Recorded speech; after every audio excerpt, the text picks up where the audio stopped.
Qu'est-ce que vous avez pensé de ce débat?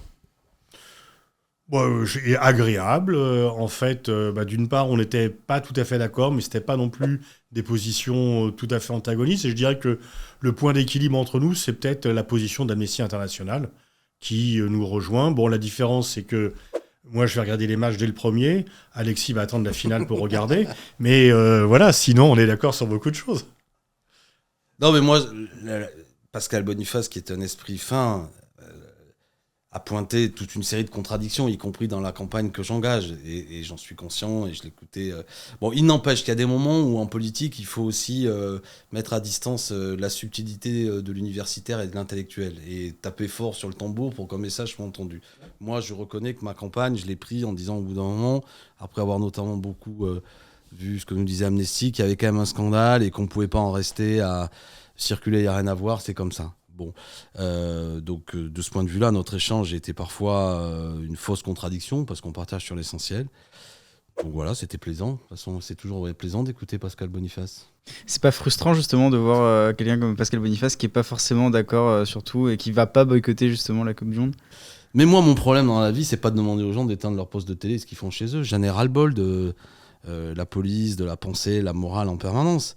Et puis, j'espère que Pascal le prendra pas mal. Marx disait de la religion qu'elle était l'opium du peuple, virgule, le soupir de la bête opprimée. C'était pas méprisant ce que disait Marx sur la religion, le soupir de la bête opprimée. Je suis conscient que le football est aussi le soupir de beaucoup de gens qui rencontrent des difficultés, qui trouvent un moment de bonheur dans ce spectacle. Et moi, je suis pour que les gens ils aient droit à ce bonheur. Je ne suis rien pour leur supprimer.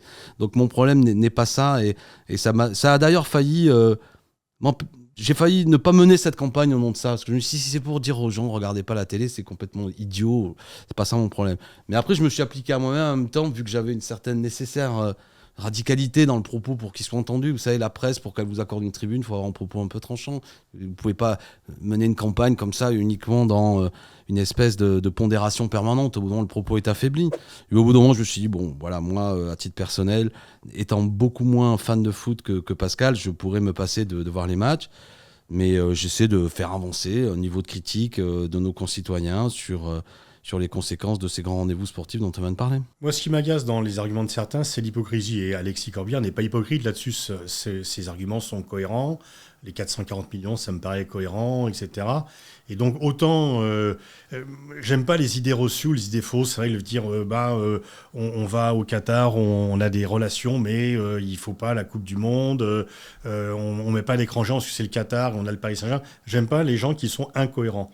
Mais les positions d'Alexis Corbière, qui ne sont pas tout à fait les mêmes, sans être tout à fait les mêmes, me paraissent cohérentes. Et sinon, là, du coup, vous avez évoqué le point d'accord. Et il y a un point sur lequel vous êtes fondamentalement d'accord tous les deux.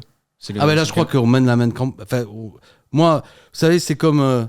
quand vous menez une bataille, il faut la poignée pour attraper, parce que sinon, vous agitez des idées. Moi, ce à quoi j'en suis arrivé, c'est ce fonds d'indemnisation. Voilà. La campagne que mène Amnesty International, qui ont le plus travaillé sur le terrain depuis 2010 d'ailleurs. Donc moi, si on peut obtenir ça, bah, je dirais, voilà, on a mené un travail qui était pas mal. Ça ne changera pas la face du monde. Si on arrive à arracher ce fonds d'indemnisation, que les centaines ou les milliers de familles qui ont perdu quelqu'un ou qui ont vu quelqu'un abîmé par le travail se voient un peu indemnisés, ça me va. Ce sera y compris un précédent pour la suite. C'est pas encore gagné. C'est pas encore gagné. Donc de ce point de vue, en fait, on est d'accord. Et après, sur le reste... C'est quelque chose sur lequel vous êtes aligné aussi, Pascal Boniface? Oui, tout à fait. Et je pense que d'ailleurs, dans l'intérêt même du Qatar, s'ils sont conscients de leur intérêt, ils doivent le faire. Dans l'intérêt du Qatar, il fallait supprimer la kafala. On ne peut pas. Et donc, 440 millions pour le Qatar, vu le prix de l'énergie en ce moment, c'est quand même pas. Donc, c'est, je pense, un geste de... le minimum qu'ils puissent faire, effectivement, de bonne volonté par rapport aux gens qui ont perdu la vie. Et il y aurait aussi beaucoup à dire sur les agences qui envoient les travailleurs là-bas, etc., des boîtes qui sont nationales, des pays, et qui exploitent les gens qu'ils envoient. Mais bon, le Qatar les reçoit, et je pense qu'indemniser effectivement ceux qui sont morts pour aider les familles, ça me paraît quelque chose de juste. Je vous ai pas relancé sur la kafala, quand même. Ce que disent les associations sur le terrain, c'est que même si l'OIT et même le gouvernement, les autorités qataries ont dit qu'elle était annulée, enfin, vous l'avez souligné, vous l'avez évoqué tout à l'heure, dans les faits, il semble qu'elles soient encore beaucoup appliquées. Je crois le problème, c'est que c'est les boîtes qui... Oui. En fait, ce qu'il faudrait, c'est que le Qatar soit plus intrusif dans la gestion des personnels par les sociétés qui les emploient.